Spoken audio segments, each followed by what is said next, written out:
कजरी तीज की कहानी। एक साहूकार था, उसके 7 बेटे थे। उसका छोटा बेटा पांगला था। वह रोजाना एक वेश्या के पास जाता था। उसकी पत्नी बहुत प्रतिव्रता थी, खुद उसे कंधे पर बिठाकर वेश्या के यहाँ ले जाती थी। बहुत गरीब थी, जेठानियों के पास काम करके अपना गुजारा करती थी। भाद्रपद के महीने में कजरी तीज के दिन सभी ने तीज माता का व्रत किया और पूजा के लिए सातु बनाए। छोटी बहू गरीब थी, उसकी सास ने उसके लिए भी एक छोटा सा पिंडा बनवाया। शाम को पूजा करके जैसे ही वो सत्तू पासने लगी, उसका पति बोला, मुझे वेश्या के यहाँ छोड़कर आ।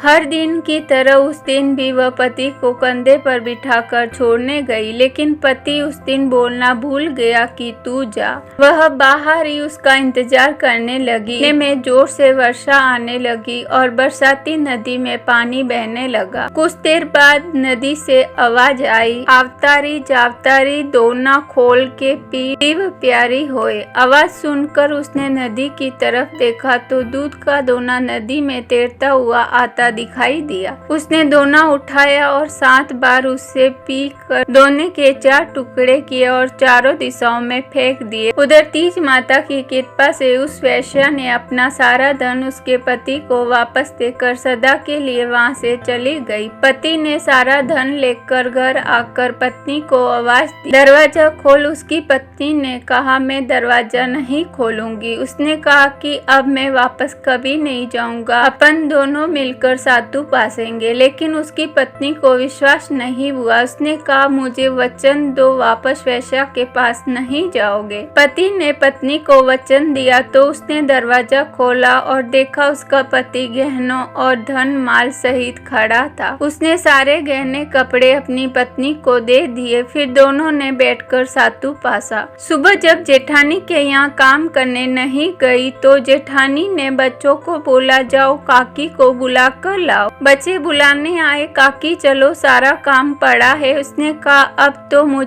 पर तीज माता की कृपा हुई है, अब मैं काम करने नहीं आऊंगी। बच्चों ने जाकर माँ को बताया कि आज से काकी काम करने नहीं आएगी, उन पर तीज माता की कृपा हुई है। वह नए नए कपड़े गहने पहनकर बैठी है और काका जी भी घर पर बैठे हैं। सभी लोग यह जानकर बहुत खुश हुए। हे तीज माता, जैसे आप उस पर प्रसन्न हुई वैसे ही सब पर प्रसन्न होना, सबके दुख दूर करना। जय तीज माता की।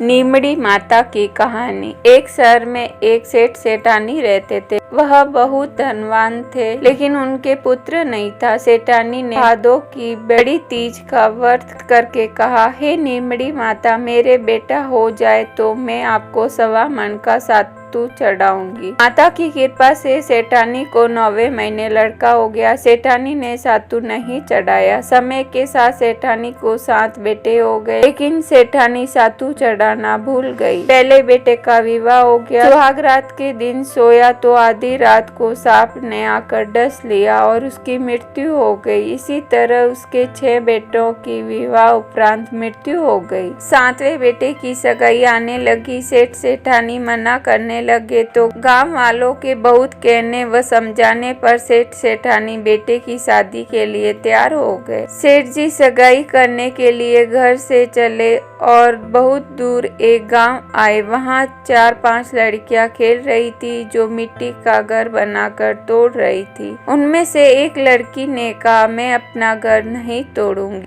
सेठ जी को वह लड़की समझदार लगी। खेलकर जब लड़की वापस अपने घर जाने लगी तो सेठ जी भी पीछे पीछे उसके घर चले गए। सेठ जी ने लड़की के माता पिता से बात करके अपने लड़के की सगाई व विवाह की बात पक्की कर दी। घर आकर विवाह की तैयारी करके बेटे की बारात लेकर गया और बेटी की शादी संपन्न करवा दी। इस तरह 7वें बेटे की शादी हो गई। बारात विदा हुई। लंबा सफर होने के कारण लड़की की माँ ने लड़की से कहा कि मैं ये सातु व सिक डाल रही हूँ। रास्ते में कहीं पर शाम को नीमड़ी माता की पूजा करना, नीमड़ी माता की कहानी सुनना, सातु पास लेना व कल्पना निकाल कर सासू जी को दे देना। बारात धूमधाम से निकली। रास्ते में बड़ी तीज का दिन आया। ससुर जी ने बहू को खाने को कहा। बहू बोली, आज मेरी तीज का उपवास है, शाम को नीमड़ी माता का पूजन करके नीमड़ी माता की कहानी सुनकर ही भोजन करूंगी। एक कुएं के पास नीमड़ी नजर आई तो सेठ जी ने गाड़ी रोक दी। बहू नीमड़ी माता की पूजा करने लगी तो नीमड़ी माता पीछे हट गई। बहू ने पूछा, हे माता, आप पीछे क्यों हट रही हो? इस पर माता ने कहा, तेरी सास ने कहा था पहला पुत्र होने पर सातू चढ़ाऊंगी और 7 बेटे होने के बाद उनकी शादी हो जाने के बाद भी अभी तक सातू नहीं चढ़ाया। वह बोली, हमारे परिवार की भूल को क्षमा कीजिए, सातू मैं चढ़ाऊंगी। कृपया मेरे सारे जेठ को वापस कर दो और मुझे पूजन करने दो। माता नववधू की भक्ति व श्रद्धा देखकर प्रसन्न हो गई। बहू ने नीमड़ी माता का पूजन किया और चांद को अर्घ्य दिया, सातू पास लिया और कल्पना ससुर जी